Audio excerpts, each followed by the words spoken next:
जय हिंद साथियों, जय हिंद। मैं मोनू मौर्य आपका स्वागत करता हूं हमारे यूट्यूब चैनल में। जैसा कि आज हम सामाजिक विज्ञान आज हम कक्षा 9 का सामाजिक विज्ञान का दूसरा लेसन लेके आए हैं। दूसरा लेसन यूरोप में समाजवाद एवं रूसी क्रांति। यूरोप में समाजवाद एवं रूसी क्रांति, यानी यूरोप में जो समाजवाद हुआ था, इसकी रूसी और रूस में जो क्रांति आई थी उसके बारे में हम चर्चा करेंगे। जैसे इसका हम सबसे पहले 7 अध्याय निकाले हैं। जो चैप्टर है इसका हम पहले 7 अध्याय निकाले हैं। पहले हम 7 अध्याय आपको बताएंगे। जैसे फ्रांसीसी क्रांति सफल हो जाने के कारण, यानी जो फ्रांसीसी क्रांति थी वो सफल हो गई थी, ठीक है, हो जाने के कारण पश्चात स्वतंत्र व समानता के नैसर्गिक अधिकारों के विचार सभी राष्ट्रों में फैलने लगे थे। यानी जो फ्रांसीसी क्रांति थी उसके पश्चात जो स्वतंत्र और समानता के नैसर्गिक अधिकार, यानी जो अधिकार थे वो क्या होते राष्ट्रों में फैलने लगे थे। यानी वहां के जो अधिकार थे वो राष्ट्र में फैलने लगे थे, यानी इसका पता लगने लगा था राष्ट्रों में। दूसरा, जो समाज में बदलाव लाने वाले 3 समूह बन गए थे। दूसरा में क्या है, समाज में बदलाव लाने वाले 3 समूह बना दिए गए थे। ऐसे 3 समूह बनाया गया था जो समाज में बदलाव ला सके। वही 3 समूह को उनमें बांध दिया गया था जिस समाज में बदलाव आ सके। पहला, बदलाव 3 समूह के बदलाव क्या थे उनके बारे में हम चर्चा करेंगे। यानी जो बदलाव लाने के लिए 3 समूह बनाए गए थे उसके बारे में हम चर्चा करेंगे। पहला बदलाव था उदारवादी। पहला क्या था, उदारवादी। उदारवादी सभी धर्मों के प्रति सहिष्णुता रखते थे, यानी जो सभी धर्म के प्रति सहिष्णुता रखते थे।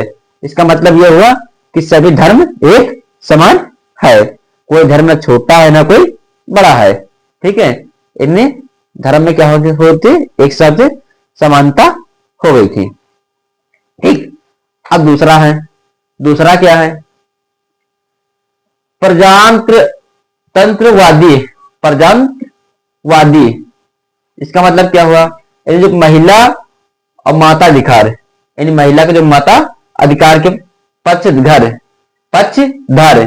के जमींदारों के विशेष अधिकारों को समाप्त करना चाहते थे। यानी महिला के जो माता अधिकार थे उसका जो पक्षधर थे, यानी पक्षधर थे, वहां पे अधिकारों को समाप्त करना चाहते थे।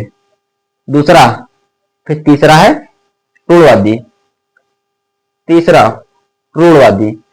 रूढ़वादी का मतलब क्या होता है, 18वीं शताब्दी में बदलाव विशेष 18वीं शताब्दी में बदलाव विरोधी थे। यानी जो 18वीं शताब्दी थी उसमें बदलाव लाने वाले कुछ विरोधी थे। विरोधी में समझते हो जो एक दूसरे की बुराई करते हैं उन्हें क्या कहते हैं, विरोधी। यानी 18वीं शताब्दी में बदलाव विरोधी थे।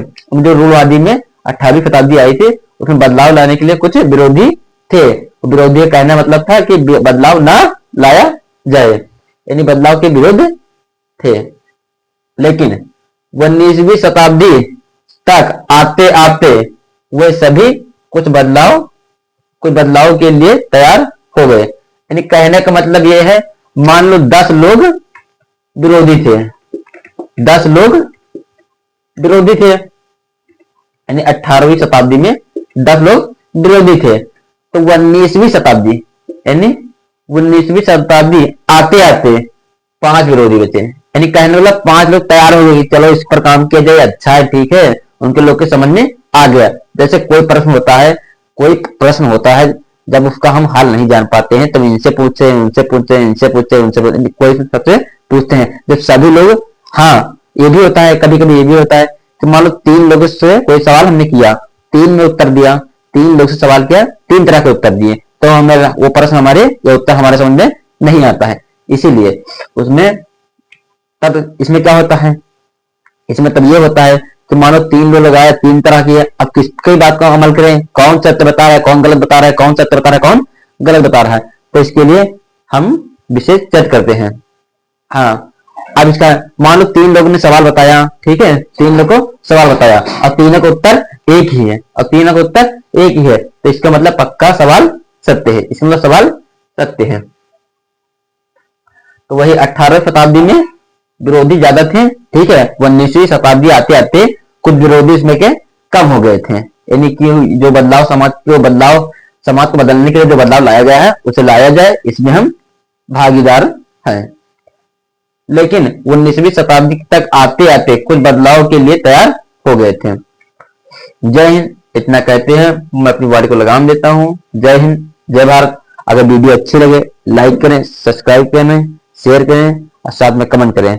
हाँ, मेरा यूट्यूब चैनल आईडी है Maurya education centre, Maurya education centre 8081, Maurya education centre 8081। जय हिंद।